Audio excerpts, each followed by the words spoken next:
اور اصل جو طب میں سکھانا چاہتا ہوں، آپ کو بتانا چاہتا ہوں، اس کے تو صرف 6 ہی سبق ہیں، وہ آگے انشاءاللہ آپ کو سمجھائے جائیں گے۔ بالکل آپ کو محتاجی نہیں رہے گی کسی بات کی جی۔ آپ اپنی طب کو دلہن کی طرح سجی ہوئی انشاءاللہ آپ کے بیاہ میں آئے گی۔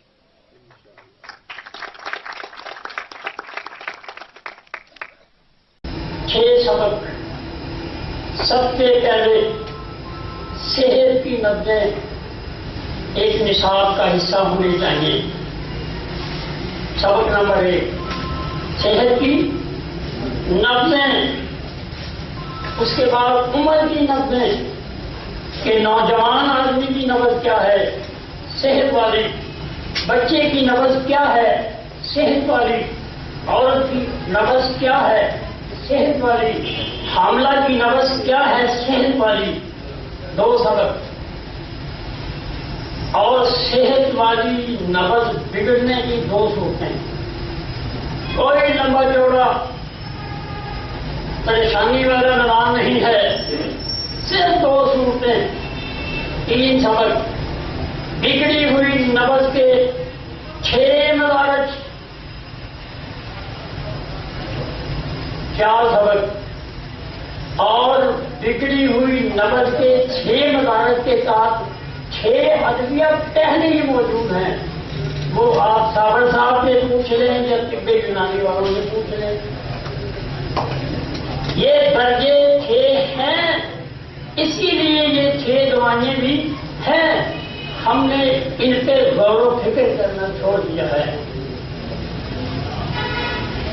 اب 6 درجے اور 6 ہی دوائیں اور پھر 6 اغذیہ، وہ بھی میں نے آسان کر دیا کہ بھائی اگر کسی کو دوائی آپ نے درجہ اول دے دی ہے، محرک، شدید، ملین، مسل، درجہ اول، دوم، فوم، تو آپ نے اپنی غذا کو بھی اسی طرح ہی بنا کے اس کو دینی ہے۔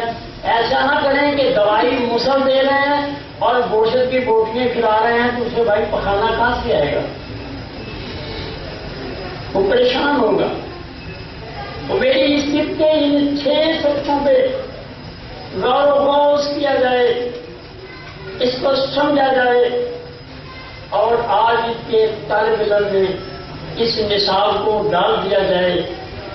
انشاءاللہ طبیب اپنی بھی، طب کی بھی، اور آنے والے جو خطرات ہیں ان سے بھی وہ بچ جائے گا، اس کے اندر یہ صلاحیت پیدا ہو جائے گی۔ وقت کافی ہو چکا ہے، میں دوسرے مہمانوں کو بھی ٹائم دینا چاہتا ہوں۔ یہ سبق جامعہ بھی ہے، مختصر بھی ہے، اور اس کے اندر بہت ساری گہرائی بھی ہیں، ستاروں سے آگے جہاں اور بھی ہیں۔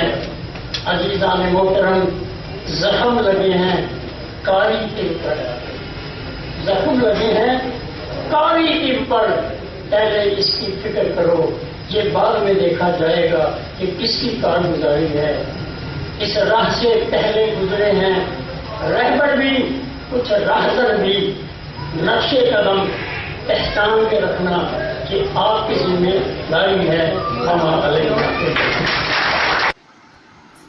جی دوستو، اگر آپ کو ہمارا چینل طب قدیم و جدید پسند آیا ہے تو آپ ہمارے چینل کو سبسکرائب کریں، لائک کریں، شیئر کریں، تاکہ قانون طب کے مطابق ہماری ہر ویڈیو آپ تک پہنچتے رہے۔ آسان تشخیص و تجویز کے لیے ہمارا چینل بار بار سنیں۔